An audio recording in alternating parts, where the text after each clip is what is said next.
지방선거 개표 결과가 발표되고 오늘 하루 종일 당선자들에게 관심이 집중되고 있습니다. 하지만 비록 낙선했지만 선거 기간 내내 관심을 모았던 뜨거운 낙선자 한 분을 스튜디오에 직접 초대했는데요. 서울시장 선거에 녹색당 후보로 출마한 신지혜 후보입니다.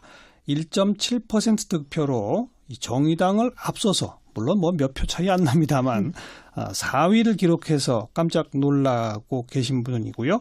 또 971명의 청소년들이 물론 자발적으로 참여한 청소년들의 투표에서는 36.6%로 1등 서울시장 당선자가 돼버린 신지혜 후보를 오늘 모셨습니다. 어서 오세요. 예, 안녕하세요. 신지혜입니다. 반갑습니다. 네.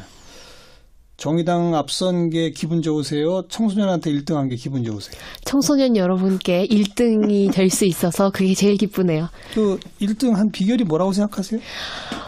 저의 비결이라기보단 지금 젊은 세대들을 중심으로 한국 사회의 변화에 대한 열망이 얼마나 있는지를 오히려 확인할 수 있었던 것 같고요. 제가 이번 시장 선거 때 내보냈었던 어떤 그 평등의 가치, 혹은 소수자들을 대변하는 정치가 이제 필요하다라는 메시지에 젊은 유권자분들이 공감을 해주신 것이 아닌가 싶습니다. 네. 물론 971명밖에 투표 안 했으니까.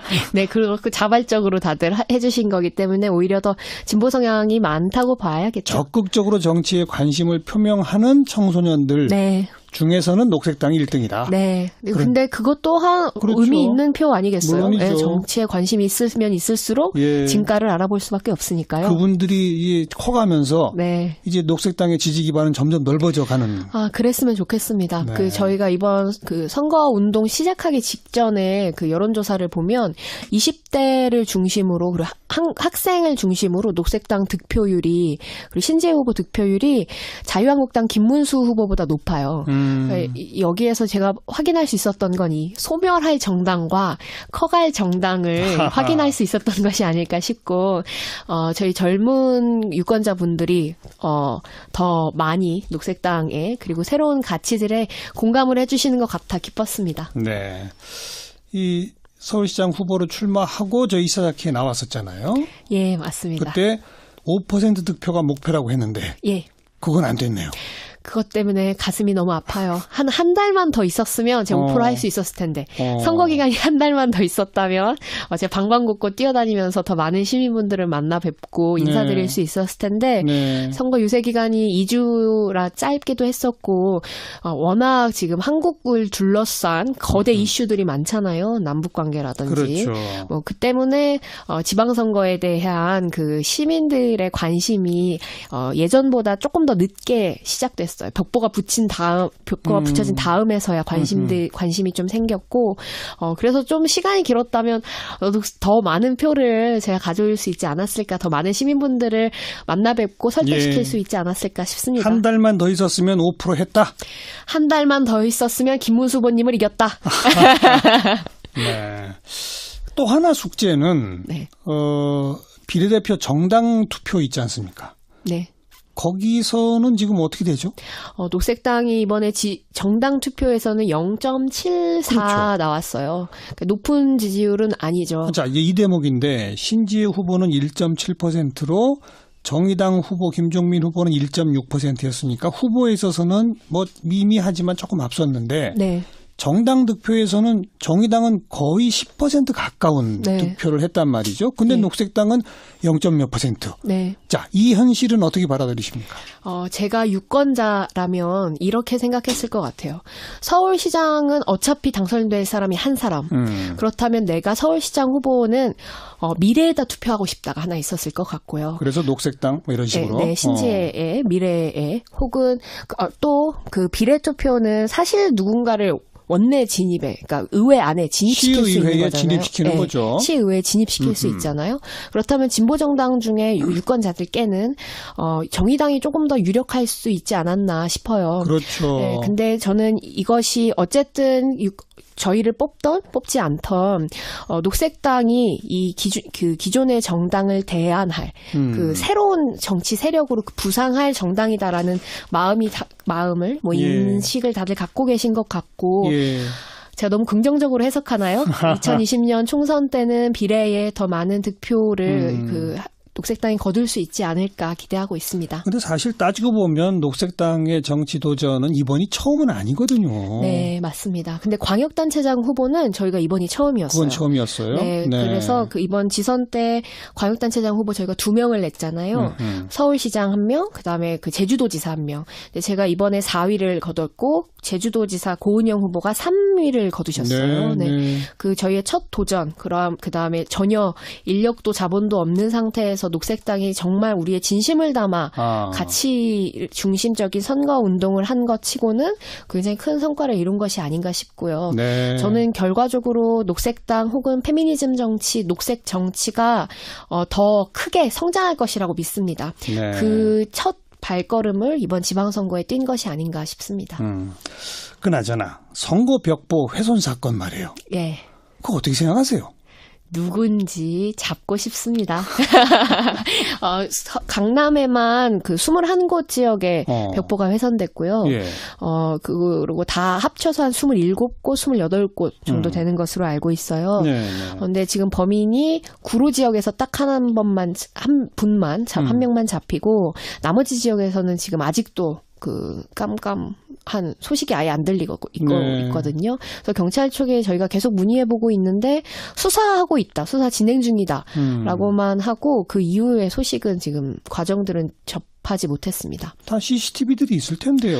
그게 제가 가장 답답한 부분이에요. 특히 강남 지역은 그러니까요. CCTV가 가장 많은 지역이잖아요. 그렇죠. 네. 근데도 불구하고 21곳의 벽보를 뗀 범인을 추정하지 못한다는 것이 있을 수 있는 일일까 싶어요. 강남만 유독 21곳이 훼손됐다는 얘기는 누군가 한 사람이 했을 수도 있다는 가능성이 높은 거 아닙니까? 네, 저희도 사실 그렇게 추측하고 있고요. 그러니까 20명이 20곳을 뭐 훼손했다라고 생각하지 않고 소수가 그 다수의 그 여러 개의 벽보를 훼손한 것이 아닐까 추측하고 있습니다. 그런데 경찰이 수사를 제대로 안 하는 것 같다?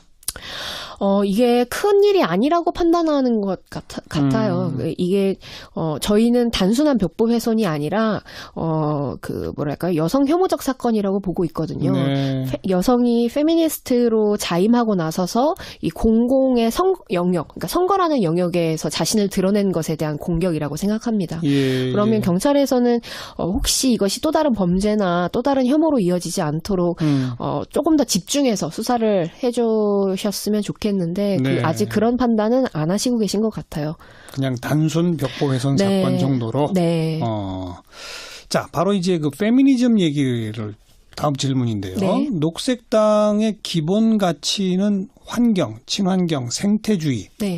그리고 뭐 물론 페미니즘, 소수자 옹호 뭐 이런 등등 아니겠습니까?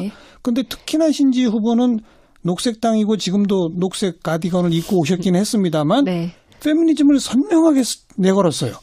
왜 그렇게 하셨죠? 저는 여성이잖아요, 제가.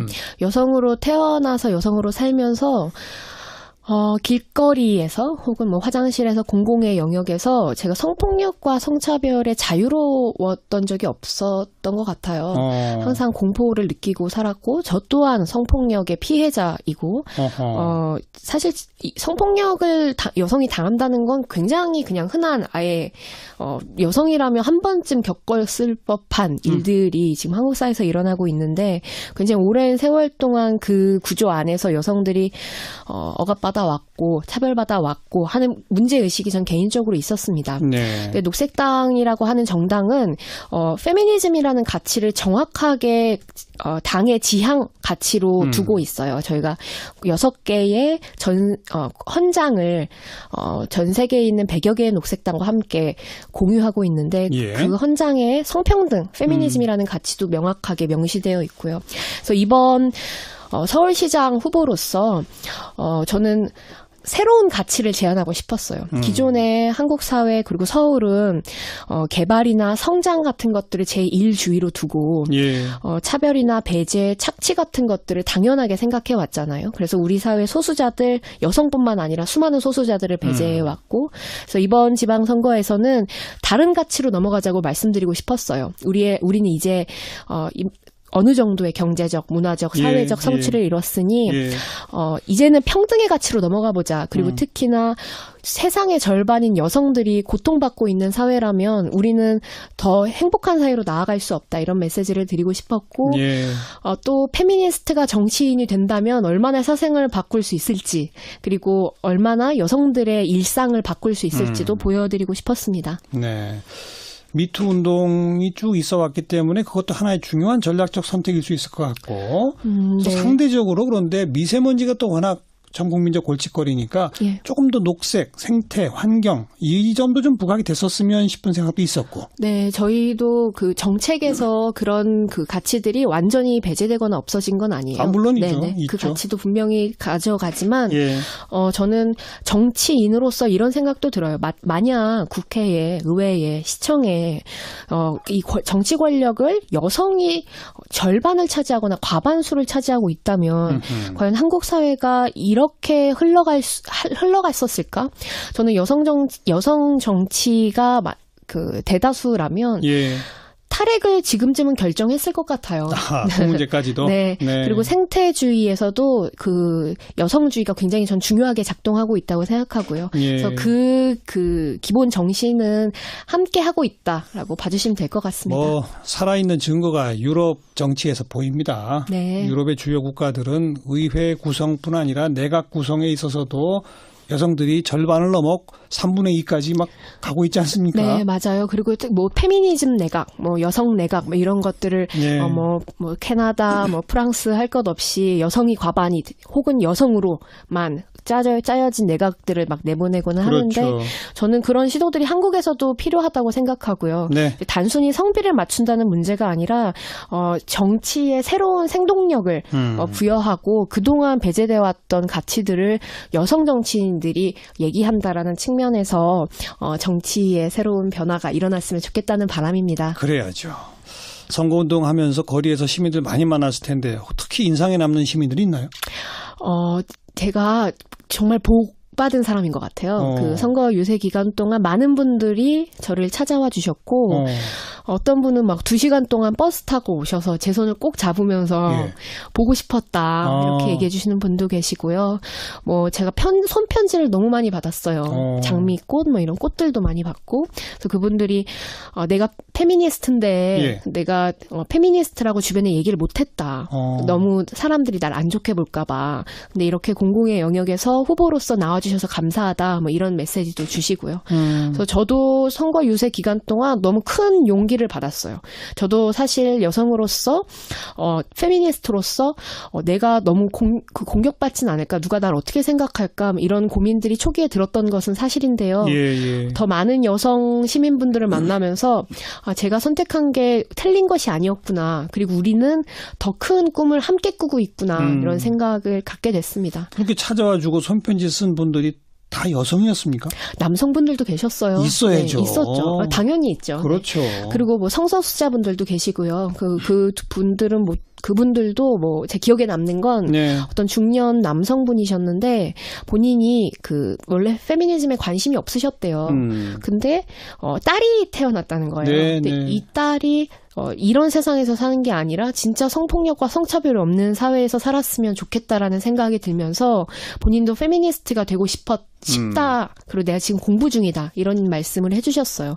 전 그걸 보면서 이게 성별에 상관없이 사실은 모두가 다 페미니스트가 돼야 한다고 생각하거든요. 아니 글쎄 신지혜 후보가 거듭 뭐 페미니스트인데 주변에 말을 못했다 이런 표현을 쓰길래 전 좀 의아한 게 그게 뭐 대단한 거라고 그렇게 맞아요. 뭐 안 그렇습니까? 맞아요. 네, 사실 성차별을 없애자고 하는 게 당연한 가치잖아요. 그러니까요. 근데 지금은 특히 2018년도 들어서는 이른바 백래시라고 불리는, 그러니까 한국의 그 페미니즘은 잘못된 페미니즘이고 지금 페미니스트들은 모두 다 옳지 않다라는 공격들이 들어오고 있기 때문에 역공 말이죠. 네, 일상에서 뭐 사퇴를 종용받거나 뭐 퇴직하라고 받거나 뭐 이런 그 사건들이 있었잖아요. 알겠습니다. 네, 그런 상황에서 여성들이 페미니스트라고 얘기를 할 수 없는 상황인 거죠. 자, 그나저나 이제 낙선했고 원래 그 직업이 청년기업 오늘 공작소 대표로 네, 그 회사 네. 하고 있잖아요. 예. 뭐 함께를 모여가지고 뜻을 멈춰 사회적 기업 비슷하게. 네, 네, 그거 계속 맞습니다. 하고 계십니까? 네, 지금 계속 하고 있고요. 저희는 3D 프린터 사업으로 요새 그러니까. 넘어가고 있어서 네. 그거를 만들고 얼마 전에 KC 인증을 받았어요. 그래서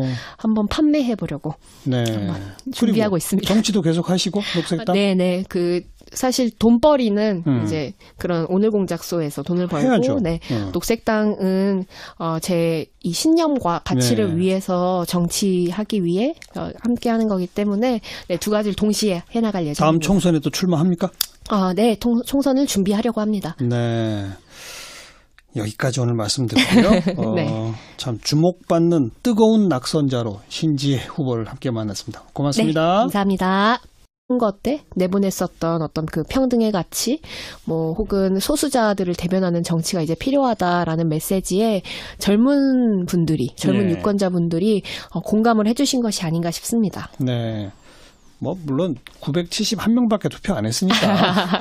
네, 그렇고 자발적으로 다들 해주신 거기 때문에 오히려 더 진보 성향이 많다고 봐야겠죠. 적극적으로 정치에 관심을 표명하는 청소년들 네. 중에서는 녹색당이 1등이다. 네. 근데 그것 또한 그렇죠. 의미 있는 표 아니겠어요? 물론이죠. 네, 정치에 관심이 있으면 있을수록 예. 진가를 알아볼 수밖에 없으니까요. 그분들이 커가면서 네. 이제 녹색당의 지지 기반은 점점 넓어져 가는. 그랬으면 좋겠습니다. 네. 저희가 이번 선거 운동 시작하기 직전에 여론조사를 보면 20대를 중심으로 그리고 학생을 중심으로 녹색당 득표율이 그리고 신재혜 후보 득표율이 자유한국당 김문수 후보보다 높아요. 여기에서 제가 확인할 수 있었던 건 이 소멸할 정당과 커갈 정당을 확인할 수 있었던 것이 아닐까 싶고 저희 젊은 유권자분들이 더 많이 녹색당에 그리고 새로운 가치들에 공감을 해주시는 것 같아 기뻤습니다. 네. 나왔어요. 높은 지지율은 아니죠. 자, 이제 이 대목인데 신지혜 후보는 1.7%로 정의당 후보 김종민 후보는 1.6%였으니까 후보에 있어서는 뭐 미미하지만 조금 앞섰는데 네. 정당 득표에서는 정의당은 거의 10% 가까운 네. 득표를 했단 말이죠. 근데 네. 녹색당은 0.몇 %. 네. 자, 이 현실은 어떻게 받아들이십니까? 제가 유권자라면 이렇게 생각했을 것 같아요. 서울시장은 어차피 당선될 사람이 한 사람.